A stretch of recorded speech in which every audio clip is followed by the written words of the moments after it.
Hello दोस्तों, नमस्कार। स्वागत है आप सभी का मेरे यूट्यूब चैनल एम के क्लासेस में। आप सभी को मेरा वंदे मातरम। जैसा कि आपके स्क्रीन पर दिख रहा है चैप्टर 5, जिसका नाम है भौतिक एवं रासायनिक परिवर्तन। तो आज हम लोग बहुत ही इंटरेस्टिंग टॉपिक पढ़ने वाले हैं, क्योंकि हमारे दैनिक जीवन से रिलेटेड है। क्योंकि भौतिक एवं रासायनिक परिवर्तन को हम लोग अपनी प्रत्यक्ष आँखों से भी देख सकते हैं। एग्जाम्पल के तौर पर हम कह सकते हैं कि जैसे लोहे में जंग लगना, ठीक है, और पानी में जब हम नमक को घोलते हैं तो उसका घुल जाना, पानी में जब हम लोग चीनी को घोलते हैं उसका घुल जाना, दूध से दही का जमना, ठीक है, ये सारी चीज़ें जो परिवर्तित होती हैं, जो कि हमारे आँखों के सामने होते हैं। तो ये बहुत ही इम्पोर्टेंट ये टॉपिक है कि ये किस प्रकार से होता है, इसमें ऐसे कौन से परिवर्तन होते हैं, इसमें ऐसे कौन सी प्रक्रिया होती है जिसके माध्यम से ये सारी क्रियाएं होती हैं। तो ये सारी क्रियाओं के बारे में हम लोग इस एनसीईआरटी क्लास 7 के चैप्टर 5 में पढ़ेंगे, जिसका नाम है भौतिक एवं रासायनिक परिवर्तन। यहाँ पर हम लोग सबसे पहले बात करते हैं कि भौतिक परिवर्तन क्या होता है और रासायनिक परिवर्तन क्या होता है। देखिए, जो भौतिक परिवर्तन होता है, तो भौतिक परिवर्तन का मतलब होता है फिजिकल चेंजेस। फिजिकल चेंजेस का मतलब होता है कि जिसको हम अपनी आँखों से डायरेक्टली देख सकते हैं, उसका ऑब्जर्वेशन कर सकते हैं, ठीक है। तो वो फिजिकल चेंज हो गया। उसके साथ में जो रासायनिक परिवर्तन होता है, यानी कि जो केमिकल चेंजेस होते हैं, वे कैसे होते हैं कि वे चेंज होने में उनको कुछ टाइम लगता है। टाइम का मतलब ये होता है कि उसको हम अपनी आँखों से डायरेक्टली नहीं देख सकते हैं परिवर्तित होते हुए, यानी कि परिवर्तित होते हुए उन चेंजेस को अपनी आँखों से डायरेक्टली नहीं देख सकते हैं, बल्कि उसके लिए उस चेंजेस के होने के परिवर्तन के लिए हम लोग क्या करते हैं कि उसको छोड़ देते हैं कुछ समय के लिए, और छोड़ने के बाद हमको लास्ट में उसके बारे में उसका जो रिजल्ट हमको दिखता है कुछ समय पश्चात दिखता है। जैसे दूध से दही जमाना है हमको, तो उसमें हम लोग जब दूध में थोड़े से दही की मात्रा डाल करके हल्का सा गुनगुना करके दूध की में दही की मात्रा डाल देते हैं, और डालने के बाद उसको ढक कर रख देते हैं। लगभग 5 से 6 घंटे बाद दही अपने आप जम के रेडी हो जाती है। तो इस प्रोसेस को हम लोग परमानेंटली अपनी आँखों के सामने नहीं देख सकते कि एक टक हम उसको देख ही रहे हैं। जबकि जो फिजिकल चेंजेस होते हैं, जैसे हम लोग पानी में नमक को घोल रहे हैं, तो उसको हम लोग डायरेक्टली अपनी आंखों से प्रत्यक्ष रूप से देख रहे हैं, ठीक है। तो केमिकल चेंजेस क्या है कि जब दूध से दही जम रहा है, तो उसमें कुछ केमिकल्स, कुछ बैक्टीरिया ऐसे वर्क कर रहे हैं जिसकी वजह से ये प्रोसेस हुआ, ठीक है। तो इसी के बारे में हम लोग पढ़ेंगे कि वो फिजिकल चेंजेस क्या है, केमिकल चेंजेस क्या है। आप क्लास 7 के स्टूडेंट हैं, तो आपके लिए बहुत ही चैप्टर महत्वपूर्ण होने वाला है। और अगर अगर आप किसी एग्ज़ाम की तैयारी भी कर रहे हैं, तो उसके लिए भी ये बहुत ही इम्पोर्टेंट टॉपिक है। आपके डेली रूटीन, डेली लाइफ में से रिलेटेड भी ये चैप्टर है, तो इसलिए आपको ये चैप्टर अवश्य ज़रूर पढ़ना चाहिए। तो हम पढ़ना शुरू करते हैं कि दैनिक जीवन में हमें अपने आसपास बहुत से परिवर्तन दिखाई देते हैं। इन परिवर्तनों में एक या अधिक पदार्थ सम्मिलित हो सकते हैं। उदाहरण के लिए, आपकी माताजी आपसे शीतल पेय बनाने के लिए पानी में शक्कर घोलने के लिए कहती हैं, तो शक्कर का विलयन बनाना एक परिवर्तन होता है। इसी प्रकार से दूध से दही जमाना एक अन्य परिवर्तन होता है। और कभी कभी क्या होता है कि दूध खट्टा हो जाता है। दूध का खट्टा होना भी एक परिवर्तन होता है, जो कि एक केमिकल चेंजेस होता है। खींचा हुआ रबड़ बैंड भी एक परिवर्तन को प्रदर्शित करता है। तो इसी प्रकार से आप लोग अपने दिमाग में सोच करके 10 मटेरियल्स की सूची बनाइए और अपनी नोटबुक में लिखिएगा। और आगे हम लोग देखते हैं कि इस अध्याय में हम कुछ क्रियाकलाप करके इन परिवर्तनों की प्रकृति का अध्ययन करेंगे। व्यापक रूप से ये परिवर्तन 2 प्रकार के होते हैं, भौतिक और रासायनिक परिवर्तन।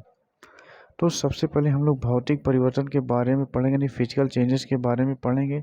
यहाँ पर कुछ क्रियाकलाप दिए गए हैं, तो हम लोग क्रियाकलाप तो पढ़ ही सकते हैं, लेकिन सबसे पहले ये जानने की कोशिश करें भौतिक परिवर्तन होता क्या है, यानी फिजिकल चेंजेस होता क्या है। तो फिजिकल चेंजेस का मतलब ये होता है कि पदार्थ के आकार, आमाप अर्थात साइज, रंग और अवस्था जैसे गुणों उसके भौतिक गुण कहलाते हैं। यानी कि किसी भी पदार्थ का आकार हो गया, साइज हो गया, रंग हो गया, अवस्था हो गया, उसकी जो क्वालिटी है वो हो गई। ये सब क्या है, उसके भौतिक गुण होते हैं, यानी फिजिकल क्वालिटीज़ होती हैं। और वह परिवर्तन जिसमें किसी पदार्थ के भौतिक गुण में परिवर्तन हो जाता है, यानी भौतिक गुण के अंतर्गत अभी हम लोगों ने क्या समझा, उसके आकार में परिवर्तन हो जाता है, उसके आमाप अर्थात साइज में परिवर्तन हो जाता है, उसके रंग में परिवर्तन हो जाता है, या उसकी अवस्था में परिवर्तन हो जाता है। तो इस प्रकार के परिवर्तन को भौतिक परिवर्तन कहा जाता है, यानी फिजिकल चेंजेस कहा जाता है। तो आपकी बुक में ये एक परिभाषा ये दी गई है कि वह परिवर्तन जिसमें किसी पदार्थ के भौतिक गुणों में परिवर्तन हो जाता है, भौतिक परिवर्तन कहलाता है। तो भौतिक परिवर्तन के अंदर क्या क्या आ सकते हैं, तो उस वस्तु का आकार, आमाप अर्थात साइज, रंग और अवस्था, ये सारी चीज़ें आ सकती हैं। और एक पते की बात यहाँ पर ये आती है, आप लोग मेरी बात को बड़े ध्यान से सुनिएगा, कि ऐसे परिवर्तन में कोई नया पदार्थ नहीं बनता है। जो भौतिक परिवर्तन होता है, इस प्रकार के परिवर्तन होने से कोई नया पदार्थ बनकर नहीं तैयार होता है। जो बनता है उसी में ही बनता है, उसी के आकार में परिवर्तन हो जाता है, साइज में परिवर्तन, शेप में परिवर्तन, कलर में परिवर्तन, इन सारी चीज़ों में चेंजेस हो जाते हैं, लेकिन कुछ नया बन के तैयार नहीं होता है।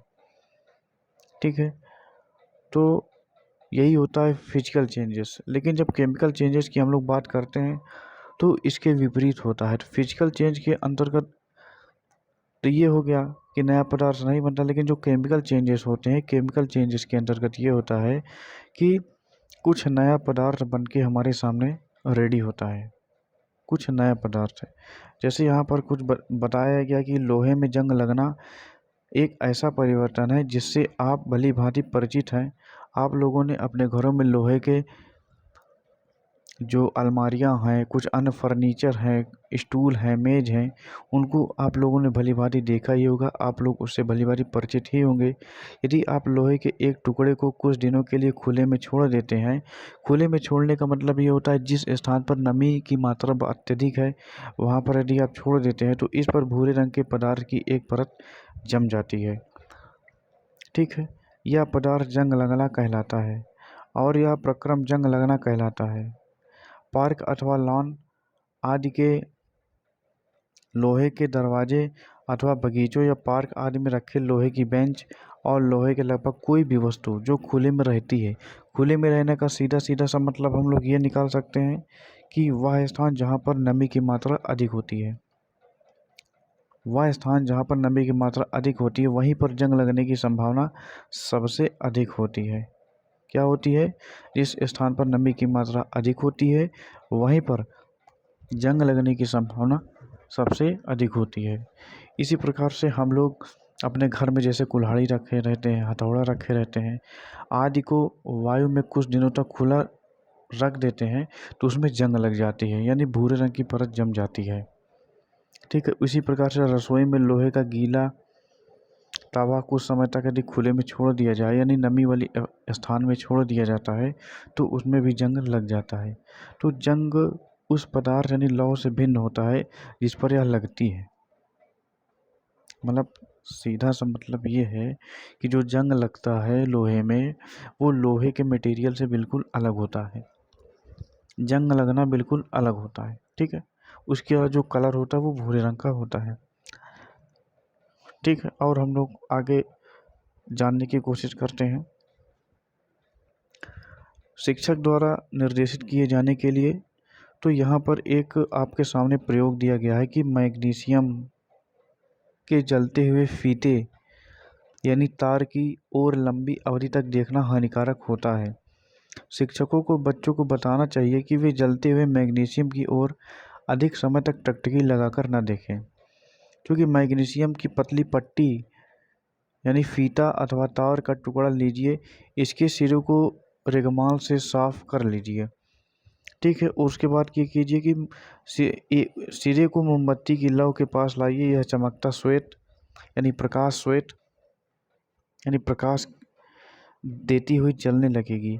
पूरी तरह जलने के बाद कुछ श्वेत यानी भस्म शेष रह जाती है। क्या भस्म मैग्नीशियम के फीते जैसी लगती है? इस परिवर्तन को निम्नलिखित समीकरण द्वारा व्यक्त किया जा सकता है, यानी magnesium Mg plus oxygen O2 arrow magnesium oxide MgO,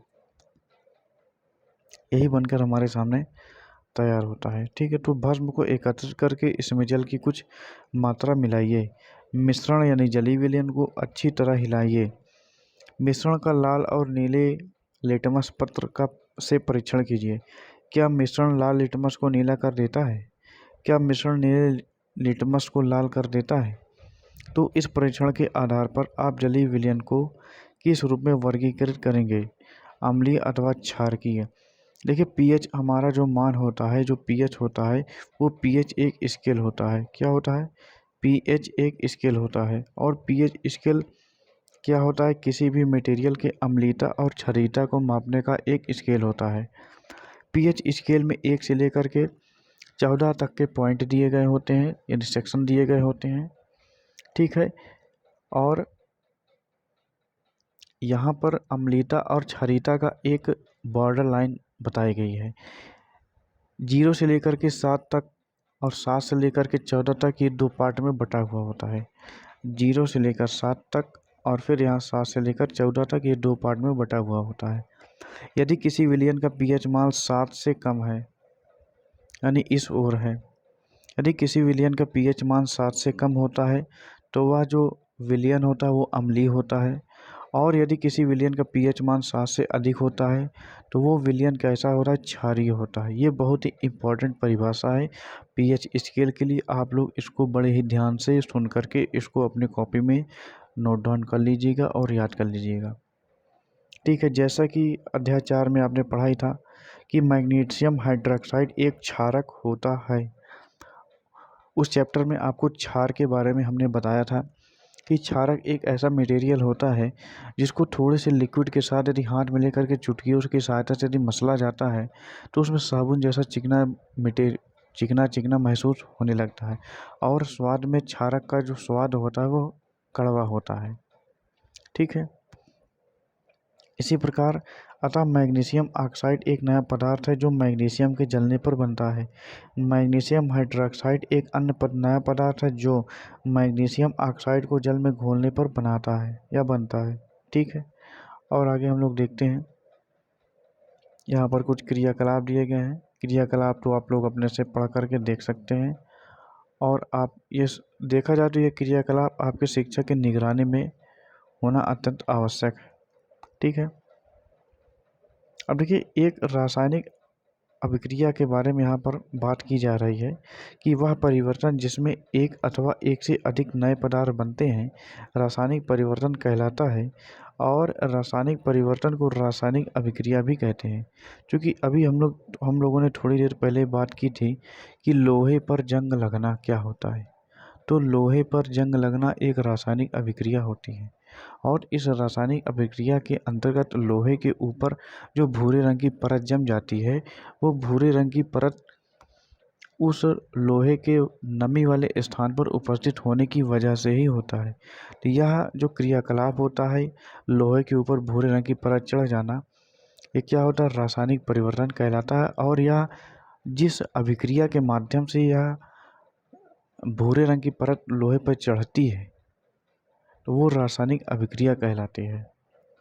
क्या कहलाती है? रासायनिक अभिक्रिया कहलाती है। इसी प्रकार से रासायनिक परिवर्तन हमारे जीवन में अत्यधिक महत्वपूर्ण होता है। सभी नए पदार्थ रासायनिक परिवर्तनों के फलस्वरूप ही बनते हैं।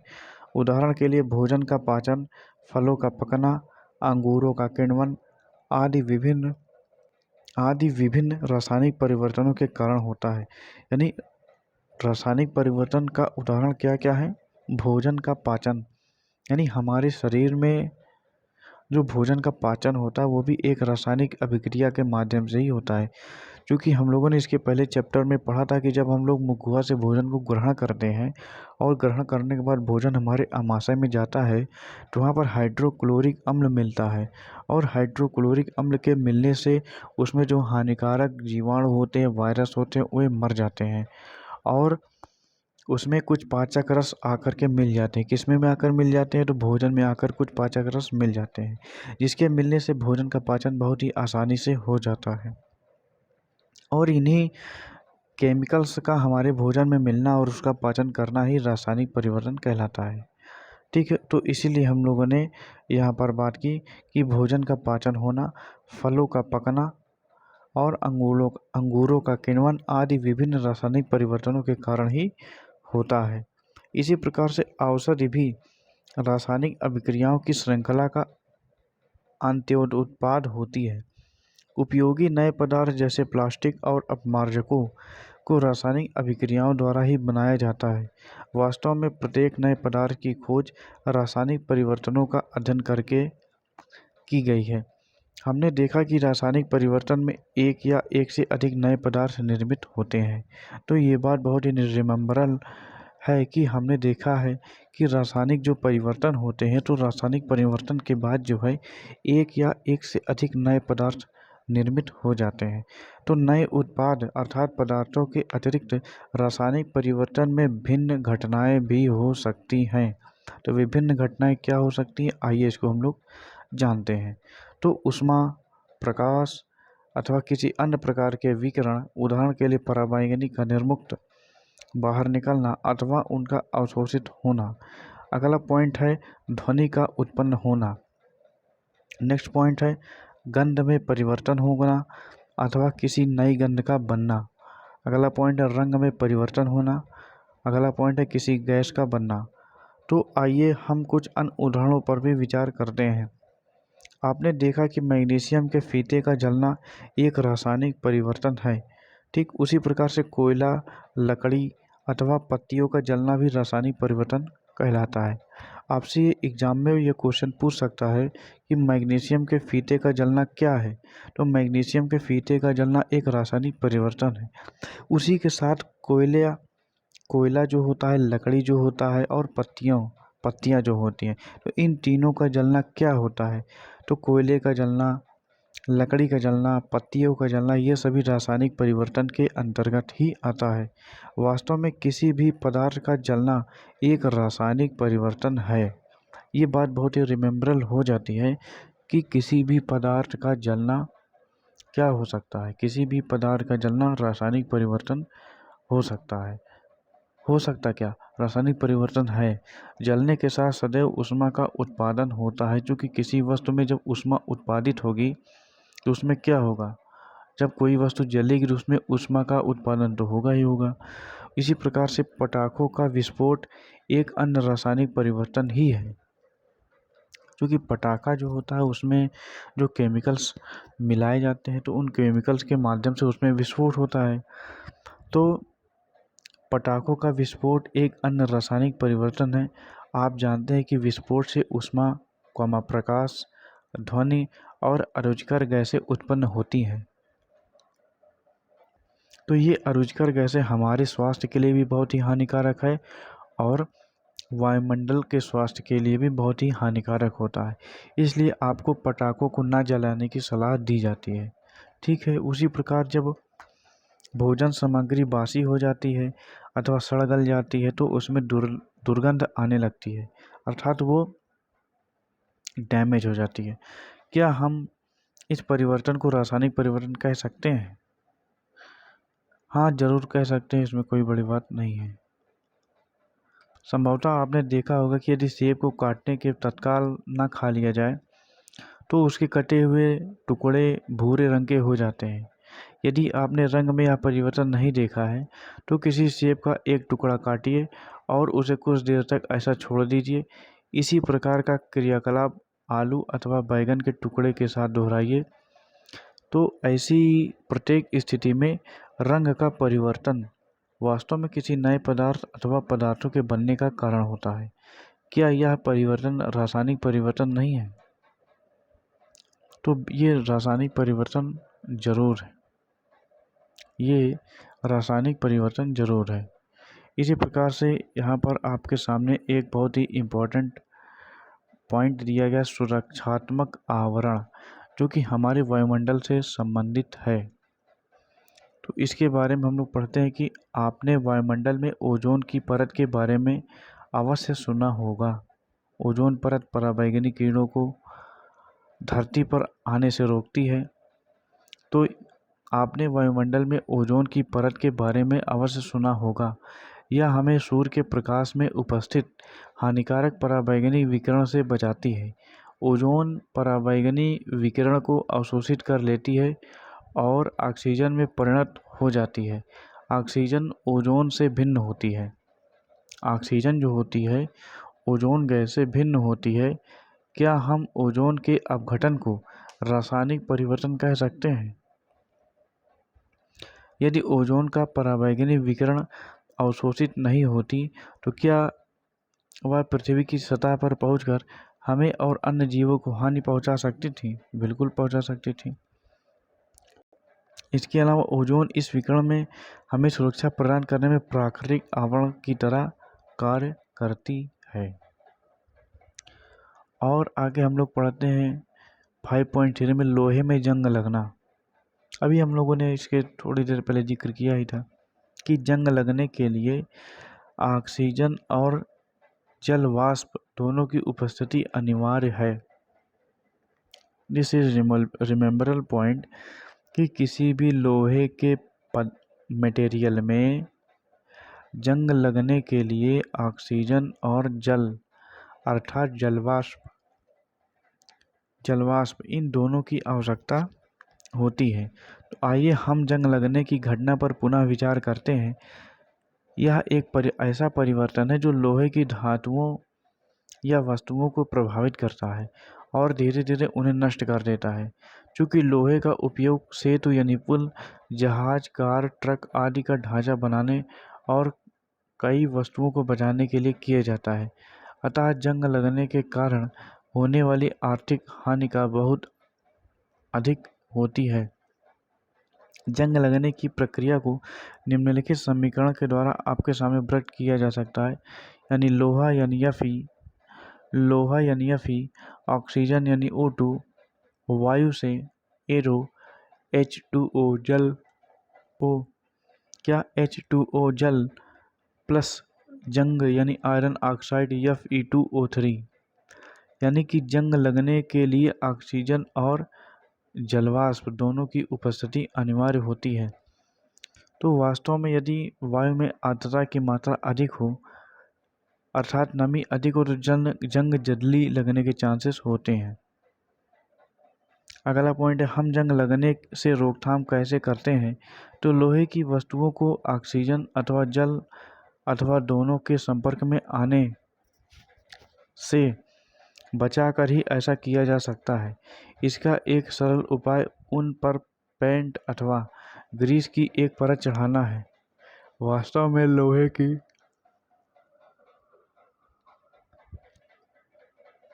सभी वस्तुओं पर नियमित रूप से पेंट अथवा ग्रीस की परत चढ़ाते रहना चाहिए, जिससे कि वह लोहा जो होता है डायरेक्टली वायु के संपर्क में ना आ पाए, यानी वातावरण के संपर्क में ना आने पाए, जिससे उसमें जंग लगने की संभावना को रोका जा सके। एक अन्य उपाय लोहे के ऊपर क्रोमियम अथवा जस्ता जैसा कि किसी धातु की परत चढ़ाना है। लोहे पर जिंक की परत चढ़ाने का प्रक्रम यसद लेपन यानी गैल्वेनाइजेशन कहलाता है। अपने घरों में पानी की आपूर्ति के लिए उपयोग में होने वाले लोहे के पाइप यसद लेपित होते हैं, जिससे उसमें जंग नहीं लगती है। ठीक है, और आगे देखते हैं। क्या आप जानते हैं कि पानी के जहाज लोहे के बने होते हैं? तो पानी के जहाज बेशक लोहे के ही बने होते हैं। और आगे देखते हैं, और उनका एक भाग हमेशा पानी में डूबा ही रहता है। बिल्कुल सही बात है कि बड़े बड़े जहाज का नीचे का हिस्सा पानी में डूबा हुआ रहता है। पानी के ऊपर के भाग भी जल की बूंदें गिरती रहती हैं। यही नहीं, समुद्र के पानी में अनेक लवण भी पाए जाते हैं। लवणयुक्त जल जंग लगने की क्रम की दर को बढ़ा देते हैं, अतः जहाज़ों पर पेंट करने के बाद भी जंग लगने से काफ़ी क्षति होती है। यही नहीं, जहाज़ों के लोहे के कुछ भाग को बदलना प्रतिवर्ष आवश्यक हो जाता है। क्या आप विश्व में जंग लगने से होने वाली कुल आर्थिक हानि की कल्पना कर सकते हैं? बिल्कुल कर सकते हैं। अगला पॉइंट है क्रिस्टलीकरण। क्रिस्टलीकरण क्या होता है? कक्षा 6 में आपने पढ़ा था कि साधारण नमक और समुद्र जल के वाक्यांश द्वारा प्राप्त किया गया नमक क्रिस्टलीकरण कहलाता है। इस प्रकार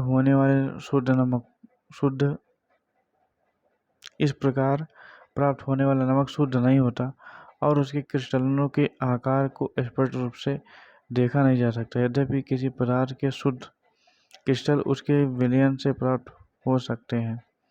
यह भौतिक परिवर्तन का एक उदाहरण हो सकता है। ठीक है, और आगे क्या दिया गया है, और आगे सीधा सीधा दिया आपने क्या सीखा। इस चैप्टर में आपने क्या सीखा इसके बारे में यहाँ पर जिक्र किया गया है। तो भौतिक परिवर्तन दो प्रकार के होते हैं। पहला होता है भौतिक परिवर्तन, एक होता है रासायनिक परिवर्तन। और अगला पॉइंट है कि भौतिक परिवर्तन में पदार्थों के गुण धर्म में कुछ परिवर्तन होते हैं। इन परिवर्तनों में कोई नए पदार्थ नहीं बनते। ये परिवर्तन उत्क्रमणीय होते हैं। रासायनिक परिवर्तनों में गए पदार्थ के बनते हैं। अगला है कुछ पदार्थों को क्रिस्टलीकरण के द्वारा उनके विलयनों से शुद्ध अथवा प्राप्त किया जा सकता है। ठीक है, और आगे देखते हैं।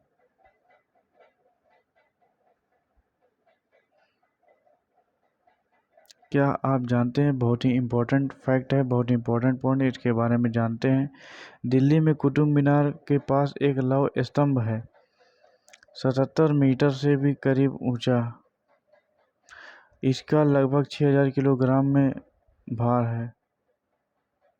इसे 1000 टन या 1000 वर्ष से भी कम पालने में समय लगाया होगा।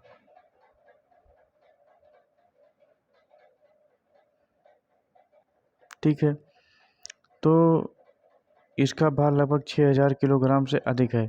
इसे 1600 वर्ष से भी अधिक पहले बनाया गया था और इतने वर्ष और इसके आयाम की वजह से विश्व भर के सभी धागों के वैज्ञानिकों द्वारा उपयोग सक्षम बताया गया है। फिर अगला पॉइंट इस यहाँ पर कुछ दिया ही नहीं है। तो हमारा आज का ये चैप्टर जिसका नाम है भौतिक एवं रासायनिक परिवर्तन, ये हमारा ये चैप्टर समाप्त होता है।